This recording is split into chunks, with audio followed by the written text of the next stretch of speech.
রে মালাকুল মউত, তুইও মরে যা, মর মর মরে যা, মর মরে যা।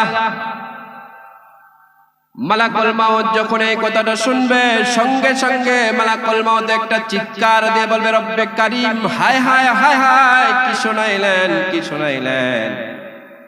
আমি মালাকুল মউত মরে যেতে হবে, এই কথাটা যদি আমি 1 সেকেন্ড আগে জানতাম, আমি মৃত্যুর ফেরেশতা দায়িত্ব নিতাম না, আমার ভাই মিকাইলকে দিয়ে দিতাম, না হয় ইসরাফিলকে দিয়ে দিতাম, না হয় জিবরাইলকে দিয়ে দিতাম।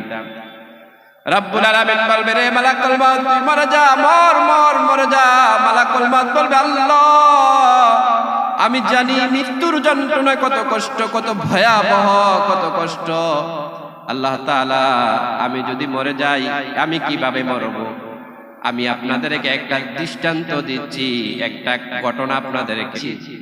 এই পাহাড়কে কেটে